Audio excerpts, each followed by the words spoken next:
Yesterday, we heard in particular about the common challenge of implementation, of walking the talk that was repeated, and how to turn our individual and collective commitment to respecting human rights into effective action at all levels. And today, we focus on the challenge of ensuring human rights due diligence in the context of sports policy and sustainable development. And I have a particular interest in that. Since my day job in my foundations about climate justice, I have been reflecting a lot on the fact that sport is about young people. It's about inspiring and exciting young people, providing opportunities for young people in particular. And yet, we're not guaranteeing a safe world for young people. So maybe the sports world, apart from being more sustainable, which I very much welcome, needs to become more of a voice, urging. We've seen David Attenborough, the lifelong natural justice and all kinds of species protector, now speaking out, taking speaker's seat at the COP in Poland. We've seen business speaking out very strongly now, the non-fossil fuel business.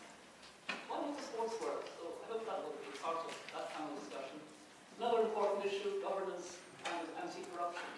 And we'll continue to hear the perspectives of affected groups. So many of us will forget this session before lunch yesterday, when very vulnerable but very articulate and strong voices of those who were sexually abused really moved us deeply and made us understand how important it is that those voices are heard. So we will hear other sessions focusing on fans, and after all, fans is the biggest group of all, so they should have a voice in this. Human rights defenders, needless to say, as former High Commissioner for Human Rights, I always like to hear the voice of human rights defenders, and we know that human rights defenders are significantly at risk in our world. As are journalists, the Time Person of the Year, and we know again that that can be a particularly difficult way of life now, when freedom of expression is under threat in so many parts of the world. And we conclude by returning to the voices of athletes, in particular those facing discrimination, discuss how to support them and work to ensure equality for all. So, what about this panel that I have the honour to moderate? We're asking our opening speakers this morning to help us to set the stage for today's discussion.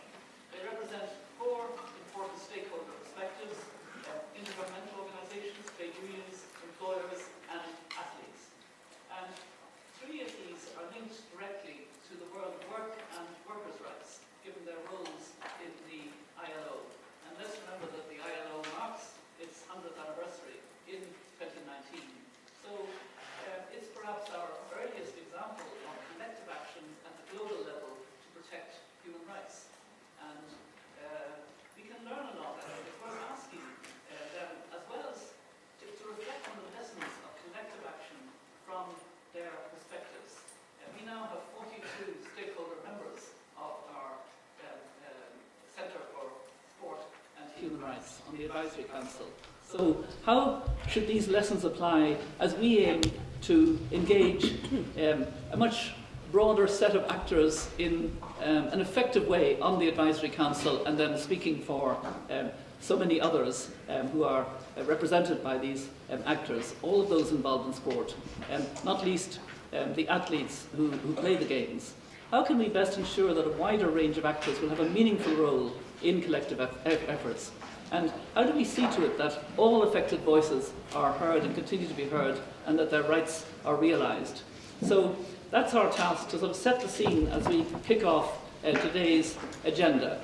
And I have great pleasure in introducing the first speaker on the panel, Moussa Oumarou, the Deputy Director General for Field Operations and Partnerships at the ILO. I know he addressed the reception last night.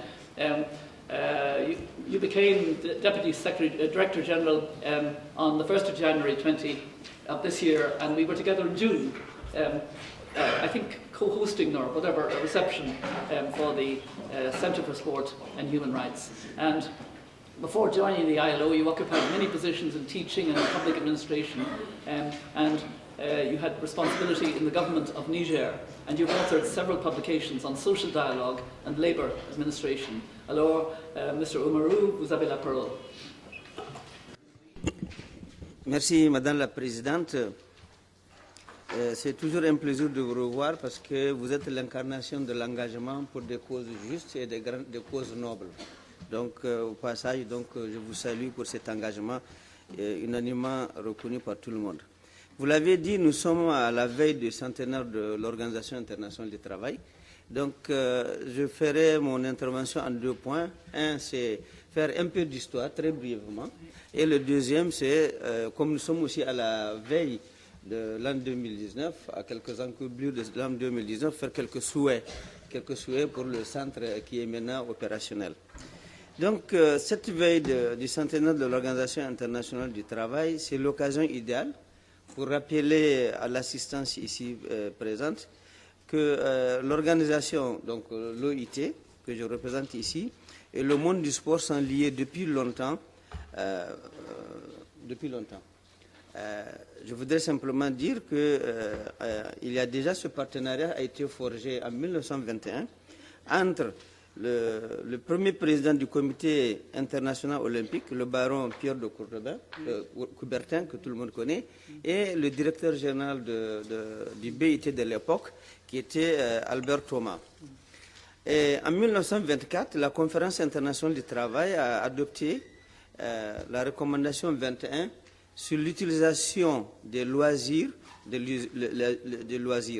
Et cette convention est une des premières initiatives conjointes entre le Bureau international du travail et le Comité olympique international. Cette recommandation qui a été depuis lors, j'allais dire, retirée, anticipait sur les principes qui nous réunissent aujourd'hui, c'est-à-dire des principes qui sont énoncés dans le Sporting Chance Principles, qui dit que le développement durable, c'est-à-dire le principe le développement durable, le respect des normes internationales du travail, le travail décent pour tous, la sécurité et la santé au travail, et une politique de développement et de coordination des institutions locales et un libre usage des institutions sportives. Donc ce lien entre le monde du sport et le monde de défense des droits humains, c'est ce monde-là, enfin ce lien-là que le Centre pour le sport et le droit humain doit incarner. Alors, je voudrais, juste pour ceux qui n'étaient pas hier à la réception, dire que j'avais eu à rappeler l'engagement du Bureau international du travail dans le travail et la promotion de ces valeurs dans le monde du sport. Et hier, je donnais 2 exemples. Un, à la fin des années 90, quand a été mis en place le programme international de lutte contre le travail des enfants, qu'on appelait IPEC, et que dans le cadre de ce programme-là, disons, une sensibilisation et une mobilisation a été faite contre le travail des enfants qui fabriquaient les ballons de football, notamment dans certains pays d'Asie. Et dans la même période, dans les années 90, début 2000, il y a eu la campagne Carton Rouge contre le travail des enfants et qui a été utilisée au cours de la Coupe d'Afrique des Nations qui a eu lieu à Bamako. Enfin, exemple très récent et très connu parce que très médiatisé, c'est la question des constructions et des préparatifs liés à la Coupe du Monde de 2022 au Qatar, et où notre organisation a ouvert récemment un bureau et coopère avec les autorités qataries pour que les travailleurs de ces chantiers immenses puissent jouir de leurs droits, que ce soit les droits et des meilleures conditions de travail qui commencent. Les meilleures conditions, c'est la préservation de leur santé et de leur sécurité au travail, mais aussi les questions salariales. Donc nous sommes en train de travailler pour promouvoir le travail décent. C'est ça, il dit, pour revenir au centre, c'est là que je viens maintenant à la partie des souhaits à la veille de 2019, c'est que la mission du centre n'est pas simple, car il s'agit à la fois savoir convaincre de l'utilité du travail que nous devrons faire dans l'organisation d'événements sportifs, qu'ils soient locaux ou internationaux. Il faut donc aller à la rencontre des acteurs, et cela aussi bien dans les économies émergentes que dans les pays en développement. Il faudra enfin rattacher notre action à l'agenda 2030 des Nations Unies, c'est-à-dire celui des objectifs de développement durable, et dont le travail descend en est un. Pour y parvenir, le centre devra rester inclusif. Il faudra par exemple explorer toutes les possibilités de partenariat avec les commissions régionales, par exemple la Commission européenne, et aussi faire appel à l'expertise et d'autres plateformes en matière de bonne gouvernance, notamment d'intégrité, de lutte contre la corruption, sans pour autant se substituer à ces organisations-là. Il faudra mettre à profit l'expérience et l'expertise de l'Organisation internationale des employeurs, ici représentée par Mathias Thorn, et la Confédération syndicale internationale, ici représentée par Mme Sharan Burrow, ainsi que les vastes réseaux auxquels ils ont accès pour la résolution des problèmes et des conflits. Je voudrais dire concernant le centre que la nomination de Mme Mary Hervé au poste de directrice exécutive du centre est à saluer, car son sens du dialogue et sa sensibilité au tripartisme sont essentiels. C'est le dialogue, Madame la Présidente, qui a mené à la création du centre et restera crucial pour son avenir. Un environnement rassurant et ouvert est la réponse à la succession des crises dans le monde sportif auquel nous assistons ces dernières années. J'aimerais encore dire que le dialogue social et en toutes les parties permettra au monde du sport d'évoluer vers plus de transparence au service du plus grand nombre et de manière durable. Par ailleurs, les principes énoncés dans la Déclaration des principes et droits fondamentaux au travail de l'OIT de 1998, et hier on célébrait les 20 ans de cette déclaration, ainsi que la Déclaration des droits de l'homme, qui elle aussi vient de fêter ses 70 ans, restent plus pertinents que jamais et devront continuer à servir de base à notre travail. À ce titre, le Bureau international du travail, à la demande du Conseil d'administration, et pour la première fois depuis 1921, organisera en Genève en décembre 2019 un forum mondial sur le travail décent et le sport. Ce forum tripartite sera l'occasion de débattre, entre autres, des points essentiels, comme par exemple les conditions de travail de millions d'athlètes et des compétences liées au sport. Ce forum nous permettra également de mieux comprendre les défis auxquels le monde du sport sera confronté par rapport au changement, notamment l'avenir du travail, la bonne gouvernance dans le domaine du sport. Puisque nous sommes ici à l'UNESCO, il convient de rappeler le cadre global dans lequel nous évoluons.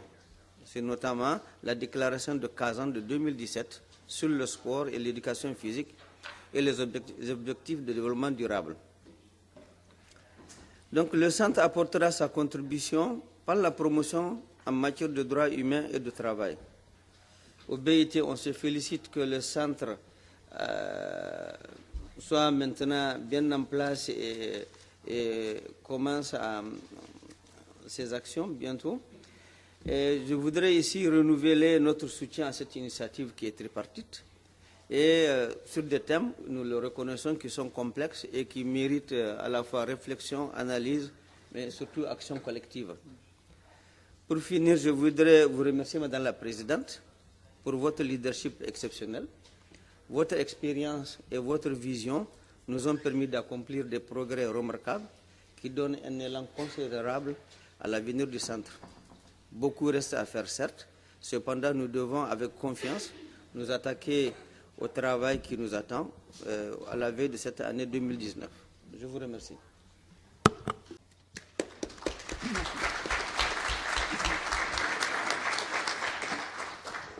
Merci. Et comme vous avez dit, la mission du centre n'est pas simple. C'est vrai. I was glad that you also reminded us, as Guy Ryder has done on previous occasions, about that friendship between the then head of the Olympics and the head of the ILO at the time that led to the Convention on Leisure, because I think that was really very interesting. And it's good that you're going to have this forum in December 2019, and I think this will greatly help the work of the Centre for Sport and Human Rights. I forgot to mention at the beginning that I'm now in possession of what I didn't have yesterday. Look! Woo! Woo!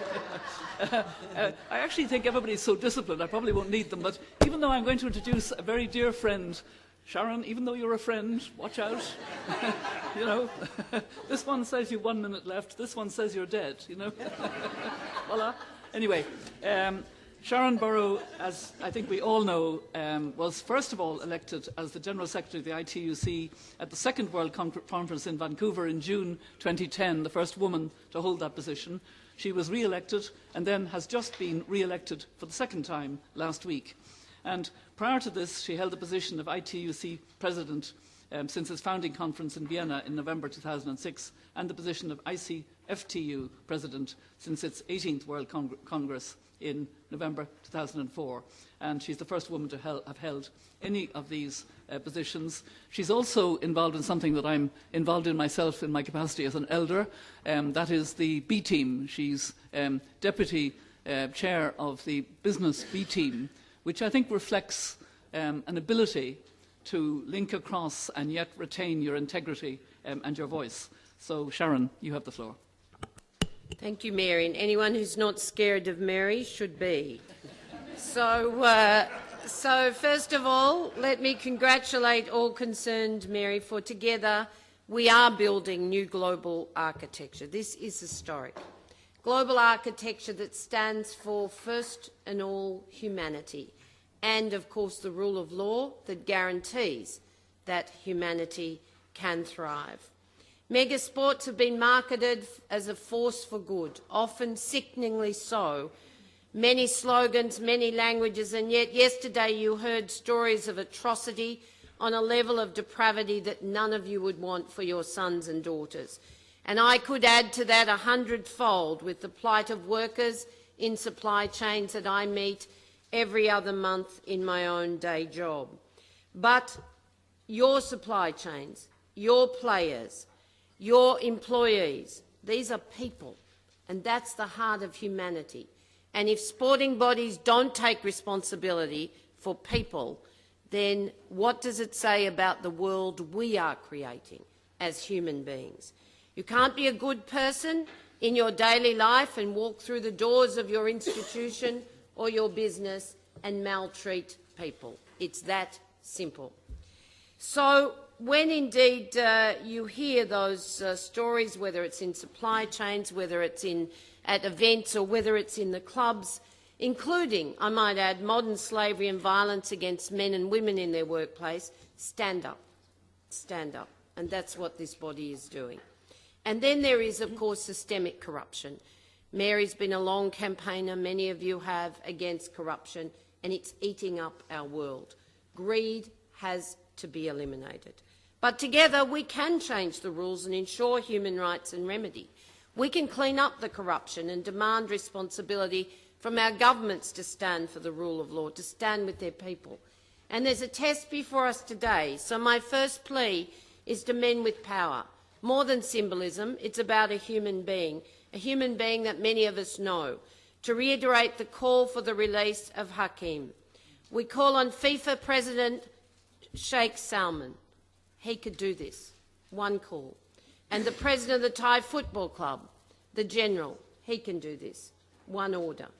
So the international trade union movement joins with you today and says, as a symbol, just one person, let's see justice that goes beyond any disputes around ethnicity or land or rights in one nation. The international trade union movement, you know, has for decades campaigned against the violations of workers' rights, other human rights in mega sporting events. The sports industry supply chains and other aspects are big global business, big global business. And I'm delighted to see many of the sponsors here. Let me personally say, somebody who I've worked with for a long time, Brent Wilson, I'm really pleased to see you. Virtually every major new event, there have been violations, deaths, poverty, wages, exploitation, other forms of abuse of workers. So I want to acknowledge the heroic courage and campaigns of the other partners in the Sports Rights Alliance in this regard as well. And I want to do something you'd never have thought you'd hear me say. I want to acknowledge the Qatari authorities here today.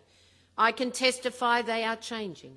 They're bringing about fundamental reform of the country's labour laws, and now we're working with the Qatari government and the FIFA committee in the country to consolidate, implement and move forward on a rights base. The notorious exit permit, the symbol of modern slavery, gone for 1.5 million. Another 500 million next year, domestic workers and agricultural folk. Indeed, there are now labour courts in Qatar, and there are the beginnings of worker representation, a minimum wage setting process and major cooperation program with the ILO. From our campaign of no World Cup in Qatar without workers' rights, we're optimistic we'll be there to welcome the World Cup. Qatar is becoming a model for all Gulf states, and we put them on notice. We expect change right across that part of the world, amongst others. We have the instruments, Mary, to clean up the world of sport and its damaged reputation. And of course, at the heart of that is the UN Guiding Principles on business and human rights. I'm confident that this centre can uphold and see those principles implemented with both demand and support. And Mary Harvey, we welcome you as CEO. I look forward to working with you. And of course, Mary Robinson, we know just how fantastic you are. And we know that together these two women will in fact put an end to what our Tim Noonan calls Groundhog Day, with the repeated abuse and exploitation of people all around the world. Our commitment is to all human rights, and I come to you today, sorry I missed yesterday, I was at the climate conference, because with a shocking story that governments yesterday were still using human rights as leverage and arguing about whether they would locate it in the rule book. I'm glad Mary wasn't there. I was angry enough without having her by my side.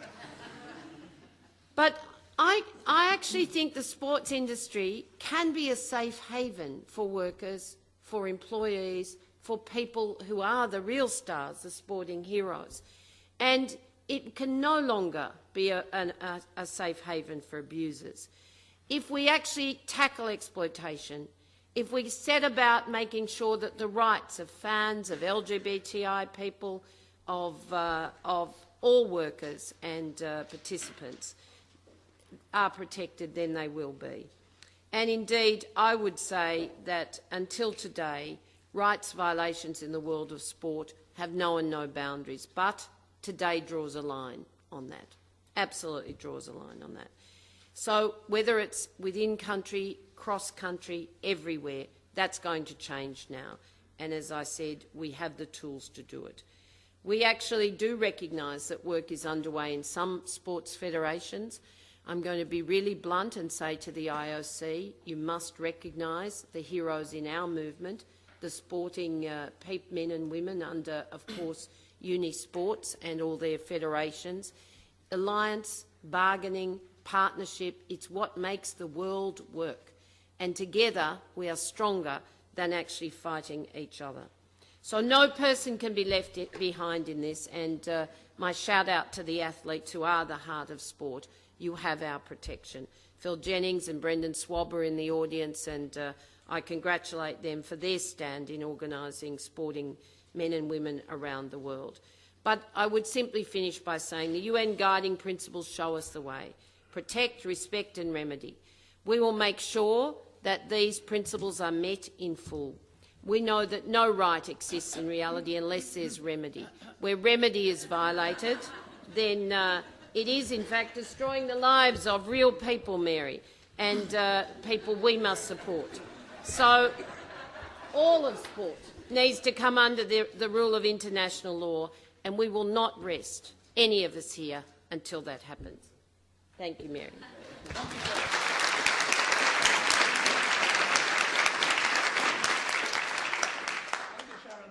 Thank you, Sharan, for that powerful speech, and you did actually come in within time, so relax. You also began by something that I think we need to reflect on with a little bit of pride, I think, that we have created a new global architecture. And remember how we created it. The Steering Committee on Megasports and Human Rights, the doubts even this time last year as to whether we could make it to become the centre for sport and human rights. I think I remember urging that this had to be done in the first half of the year, and people were looking at me with white faces saying, is it possible? So And I'm glad that you can give praise when praise is due, as indeed Moussa did, to the Qatari progress. I think it's important that there is an ability to see change when it's happening and to acknowledge it and to encourage further change and the need for further change. I think you've given a nice segue to our next speaker, who speaks for athletes on this panel. Serge Betsen is a former French national rugby player, but actually he's a French national rugby star. He was born in 1974 in Kumba, Cameroon, and he arrived in France when he was 9 years old. He'll tell us his story, and he discovered rugby at the age of 12, and it'll be interesting to see whether that was a positive experience or not so positive experience. He'll tell us his story. He got his first cap with the French national team in 1997 against Italy. He was the best player of the French Championship in 2002, and in 2004 he was nominated the best world player by the IRB. In May 2008 he signed for London Wasps, where he was captain for 2 seasons. I understand all of this because I'm married to a rugby fanatic, so I know a little bit about rugby. And in 2014, Serge founded the Serge Betsen rugby programme in France, a charity to address the lack of sports in the French school system. So, Serge, I think vous avez la parole maintenant. Donnez-nous votre histoire, parce que ça serait très intéressant pour nous. Bonjour à tous. Merci beaucoup, Marie, pour cette introduction. Tout d'abord, j'aimerais vous féliciter, Marie, pour tout le travail que vous effectuez depuis tant d'années. Je suis impressionné par tout ce que j'ai pu voir avant de venir ici et comprendre un petit peu les challenges que vous avez pu relever pour pouvoir justement mettre les droits de l'homme au centre de ce que vous faites. Il se trouve que le rugby m'a permis de pouvoir découvrir un univers que je ne connaissais pas. Et aujourd'hui, la plateforme que vous mettez pour les athlètes, pour qu'ils puissent pouvoir justement se réaliser, est une plateforme assez intéressante. Mon parcours, il a été celui d'un gamin, d'un enfant qui est né au Cameroun, l'ouest de l'Afrique, et qui a quitté le Cameroun à l'âge de 9 ans pour arriver à Paris, en région parisienne, dans cette atmosphère un peu d'hiver où il fait froid. Vous imaginez un petit peu mon arrivée avec la différence du climat, justement, et le fait que rapidement j'ai dû m'adapter aux conditions de vie parisiennes. Et 3 ans plus tard, j'ai découvert le rugby à l'âge de 12 ans. Et je dois dire que le rugby m'a fait juste réaliser que au-delà du sport, il y avait des valeurs. Au-delà du sport, il y avait une éthique qui permettait à l'enfant que j'étais, à l'adolescent que j'étais, de pouvoir rêver, de pouvoir faire du sport de haut niveau, de pouvoir rêver, de pouvoir jouer en équipe. Et c'est vrai que ces valeurs m'ont construit en tant que jeune adulte et m'ont construit en tant qu'aujourd'hui père de famille. Ces valeurs sont des valeurs de transmission, des valeurs de partage, des valeurs d'entraide. Vous connaissez tous le rugby en tant que sport de brut pratiqué par les gentlemen. Aujourd'hui, ces valeurs, pour moi, dépassent le cadre du sport, dépassent le cadre de la vie de tous les jours d'un athlète et tend vers ce que vous réalisez aujourd'hui, Marie, par rapport aux droits et à l'aide aux enfants et aux populations démunies. Aujourd'hui, j'ai eu la chance de pouvoir développer, grâce au rugby, des valeurs de transmission, des valeurs de dépassement de soi et surtout des valeurs d'éducation par rapport à des enfants que l'on aide au Cameroun. Comme je l'ai dit tout à l'heure, je suis né au Cameroun, j'ai découvert le rugby à Paris et grâce au rugby, j'ai découvert l'idée que le rugby pouvait apporter aux autres. Le rugby pouvait amener la notion de rêve aux enfants, la notion de solidarité aussi, et à travers l'action de l'association au Cameroun, où on aide plus de 350 enfants tous les ans, l'idée c'était de reproduire le centre et le club que j'ai découvert à Clichy quand j'ai découvert le rugby, qui est un centre où chaque enfant a le droit de rêver, d'avoir une éducation, de rêver d'avoir une aide médicale et forcément de pouvoir se réaliser en tant que personne pour justement pouvoir aller à l'école de manière sereine et avoir une santé et un suivi de sa santé. Donc aujourd'hui, je suis fier de pouvoir vous dire que les valeurs de mon sport m'ont permis de transmettre et d'aider des enfants dans la difficulté et de pouvoir justement leur permettre de se dire un jour je pourrai aller à l'école, un jour je pourrai avoir un examen et un jour je pourrai avoir un métier pour que je puisse subvenir aux besoins de ma famille. Aujourd'hui, l'association, comme j'ai dit, aide plus de 350 enfants tous les ans. On a la fierté de pouvoir dire que tous les ans, on a un taux de résultat au niveau du suivi scolaire de ces enfants qui est de plus de 75% par rapport à la moyenne des résultats des études au niveau de l'Afrique. On a la fierté de pouvoir aussi dire que toutes ces actions permettent à toute une famille de pouvoir subvenir à leurs besoins et de surtout pouvoir aider les enfants sur le suivi scolaire et sur la santé. Voilà un petit peu ce que l'on fait et ce que je fais depuis bientôt 15 ans. 2019 va marquer la 15e année de l'action de l'association. Comme vous l'aurez compris et entendu, j'ai utilisé le rugby, mais pour parler des valeurs humaines, pour parler des valeurs d'entraide, de solidarité. Et c'est vrai que ma fierté, ma vision, c'est de pouvoir me dire que grâce à mon sport, grâce aux valeurs du rugby, on peut aider aussi à notre tour d'autres personnes, d'autres familles, d'autres femmes et enfants qui sont dans le besoin. Et donc, je suis très fier et heureux de pouvoir voir, Marie, tout ce que vous avez pu réaliser pendant toutes ces années et de voir que toutes ces personnes, entreprises, employeurs, fédérations, vous permettez de les réunir aujourd'hui pour parler de l'issue qui est de pouvoir aider l'humain dans sa globalité à pouvoir vivre décemment. Ma fierté de pouvoir dire que le rugby, de manière générale, contribue à ces valeurs est une chose très très forte chez moi et je pense que aujourd'hui on peut tous, chacun à son niveau, aider son prochain, aider les personnes en difficulté à pouvoir justement permettre à ces enfants et à ces familles de pouvoir être décemment dans leur vie de tous les jours accompagnés.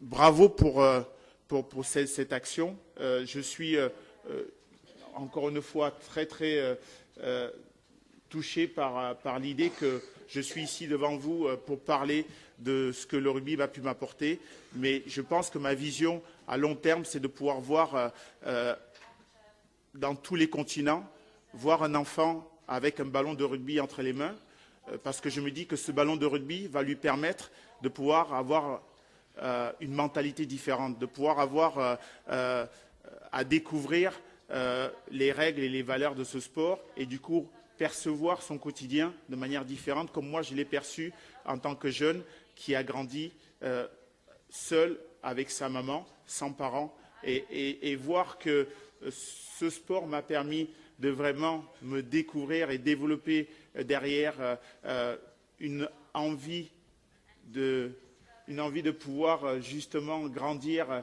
dans le sport de très haut niveau et devenir ce que je suis aujourd'hui. C'est une grande fierté. Merci beaucoup du temps et merci en tout cas d'être avec vous aujourd'hui.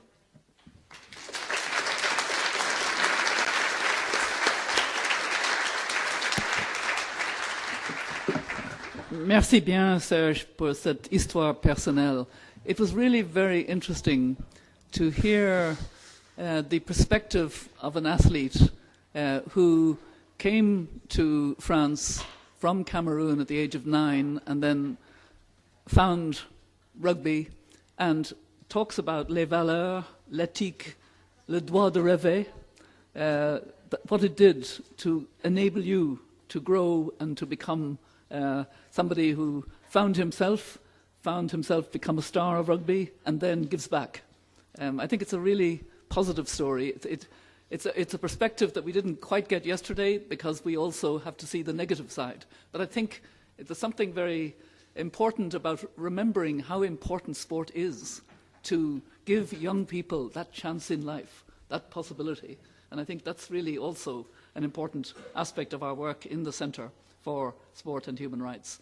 And our last speaker on the panel comes from the International Organization of Employers, which from the beginning has been a very important ally and partner of the steering committee for megasports and human rights that evolved in such a wonderful way into the Centre for Sport and Human Rights. So it's a pleasure to welcome Matthias Thorns, Director of Stakeholder Engagement at the IOE. He prior to that was International Labour Relations and Workplace Rights Manager at Coca-Cola, and Deputy Director of the European International Affairs Confederation of German Employers in Berlin, and an advisor on European and International Affairs of the Confederation of German Employers, and he was also an advisor for social affairs at Business Europe in Brussels. So you span quite a range of business interests. So Matthias, you have the floor. Thank you very much, and good morning. The good thing is being here on the side, I can't see the yellow card, so bear with me, right? Now, the IOE, the International Organization of Employers, is the global voice of employers. Our members are the National Employers Federation, like in France is MEDEF, which together represents more than 50 million companies. So of these 50 million companies we represent, many are linked actually to the world of sport, being it they build the infrastructure, being it that they provide services, that they are sponsoring, that they produce the sports equipment, whatsoever. In many ways they are linked to it. When these companies engage in their due diligence, if they start to identify and mitigate human rights impacts, they often find systemic issues which they as a single company cannot address alone. They need collective action to comprehensively address these issues. And that is where the Centre comes in. The Centre is not just another international or intergovernmental organization. It's not just another multi-stakeholder organization. It's not just another NGO. The Centre is a sui generis, something very prestigious. Sharan called it new international architecture, something we haven't seen before. And that is where the added value is, because governments, sports bodies, business, workers, athletes, they all come together to address jointly together these issues. And we have seen, and it was said so often now in Qatar, the fruits of this work. It is also important to ensure continuity. There's no point in making the same mistake again and again and again. Through this Centre, we not only connecting the dots, but we ensure that lessons learned, for instance, from Qatar, just to name it once again, can be replicated in other countries, in other regions, in other processes. That is what it makes it so important.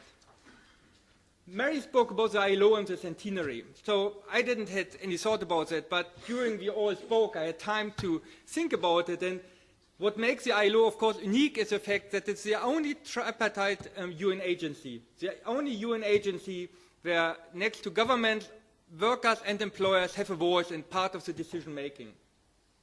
When we had in the Atlanta Human Rights Conference in September at Coca-Cola, the ILO DG Guy Ryder said the fact that the ILO made it through all the difficulties in the last century, for instance World War II, was because of its tripartite nature.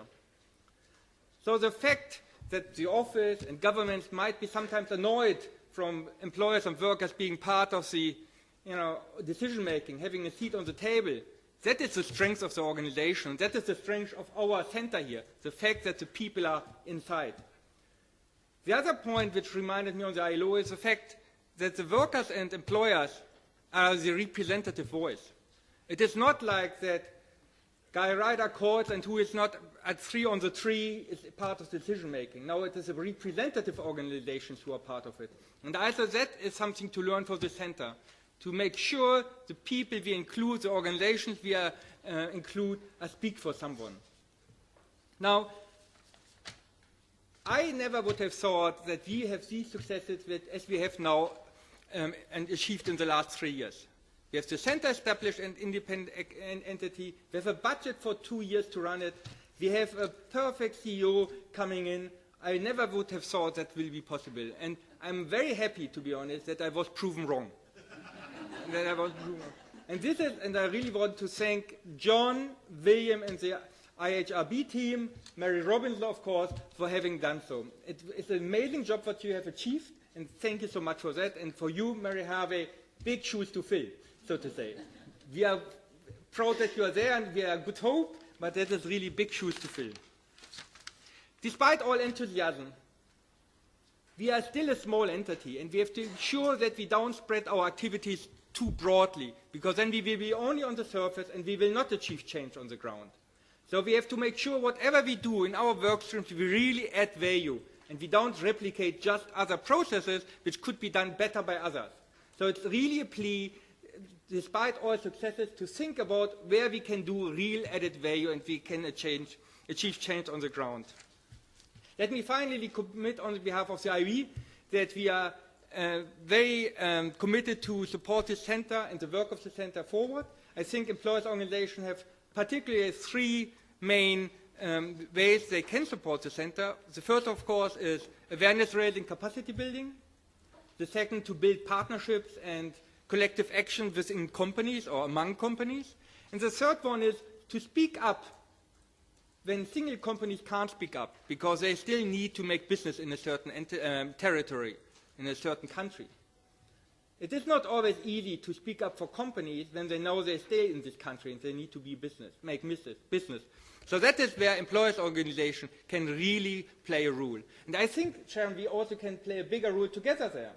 Workers and employers together to speak together up and say, these are issues which we cannot accept and which needs to change. So thank you very much and good luck.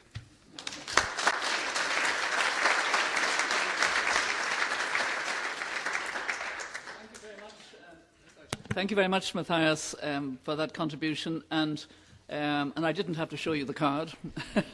You spoke very strongly about the importance of collective action, referencing the 100 years of the ILO, etc. I want to actually come back to the last kind of question that I had posed in my opening statement about this panel this morning and setting the stage. And I said, how do we see to it that all affected voices are heard and their rights realised? And I just want to take the opportunity on this panel of addressing, or rather seeing if we can navigate a little, one of the toughest issues that the Centre is going to have to look at, which is issues of redress and remedies. So I think you're the ideal panel to speak to that. So Sharan, we'll start with you. Thank you. And first of all, Mary, I omitted the tenacious star of the show, which is John Morrison, sitting over there humbly as he does, but an incredibly dogged and determined individual who we've all come to admire and love. So, John, thank you very much for your work.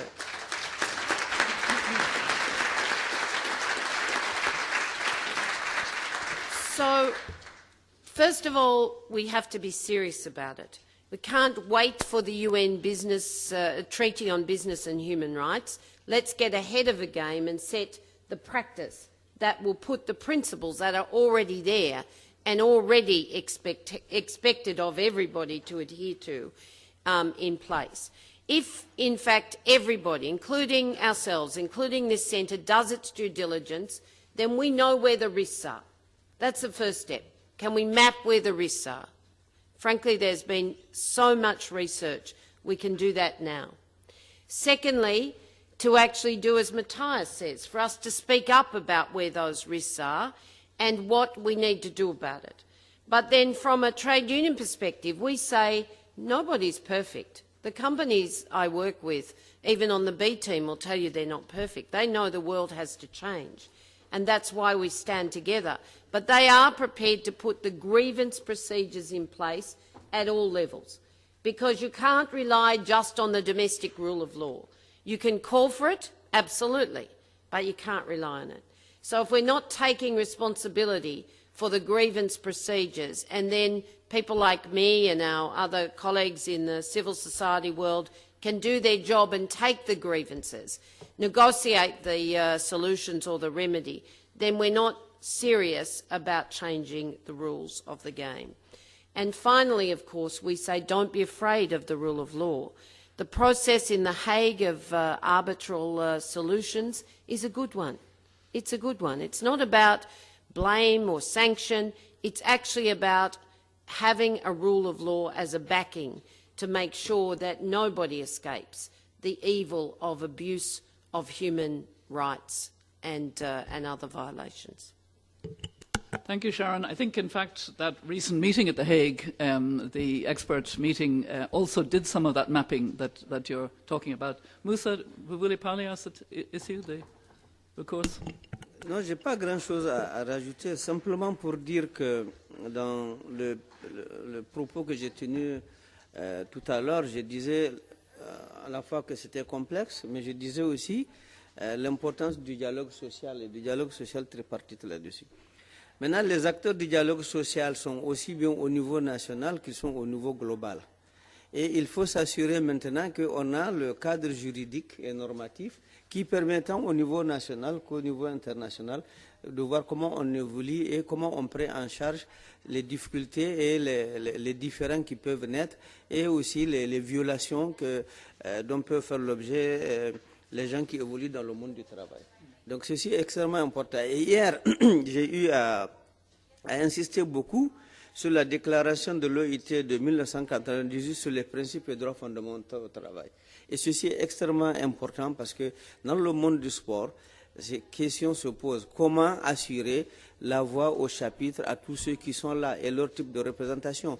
Comment s'assurer que, disons, que le travail forcé est banni et la traite des personnes? Comment s'assurer que les gens sont capables de négocier de manière libre des conditions de leur travail là-dessus et comment assurer qu'il n'y a pas de discrimination qui est fondée à la fois sur le sexe, sur l'origine, etc. Donc ces principes fondamentaux doivent nous guider au quotidien dans l'examen, dans l'analyse et dans la pratique de tous les jours et ça devrait être un élément de veille constant que nous devrons avoir pour que nous puissions avancer.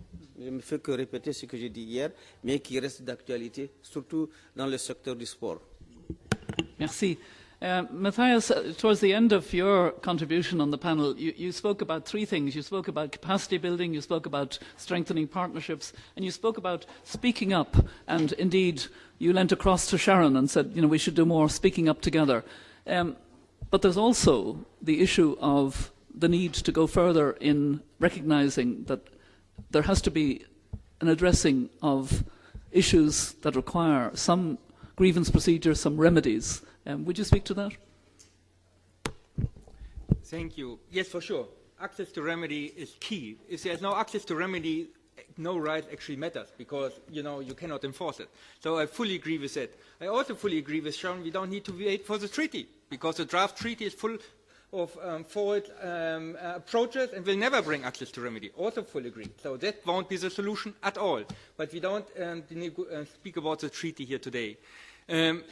It is about changing impact on the ground. And we have positive examples where we achieved impact on the ground, achieving in the domestic context changes. And that is where we have to continue focusing on. There's no point in starting from the international level to create new kinds of procedures which will not have impact actually for the affected victims in certain territories. We have to get the positive examples we have and our lessons learned from there and go there where the challenges are to achieve the change. That is what we have to do. I'm really believe that is the, or put it this way, sorry. When I said we have to be careful not to go too broad, I also meant not try to establish new procedures which I have not the resources to fulfill. We don't have the standing actually to fulfill it, and we will alienate people. So just to say, I don't think that the center could start its own grievance mechanism. It would not be accepted. We would push people away or countries away which normally would partner with us. So it's a lost opportunity to engage on the ground. What we have to do is to partner with these countries which might have challenges and achieve together with them the changes we want. Thank you. Thank you very much. I think this has been a very useful discussion in setting the stage for later panels and later discussions in the programme for today. I'm very conscious, as I mentioned, that I have a particular interest in this next panel on orienting sports policy on human rights and sustainable development, the link with the Sustainable Development Goals, etc. And this sense that we're not in a world of business as usual. I can't emphasise that enough. We are in a new situation for our world, as David Attenborough reminded us. The greatest threat for thousands of years. I mean, this is different. And we're talking about young people and sport. And I would be very interested to see how we can somehow ensure that this Centre for Sport and Human Rights increases the voice of sport on the issue of a sustainable future for our children and grandchildren so that they can engage in sport and that we can't just keep our head down and want to deal with the issues that are on the table before us. We've got to think more long term. So I really look forward to that panel. But I would like to thank this panel for, I think, having opened up very well the issues, talked very well about how important it is to have a collective response, and reminded us that we have a new global architecture that we have created, and we have to bring that forward. So thank you to the panellists.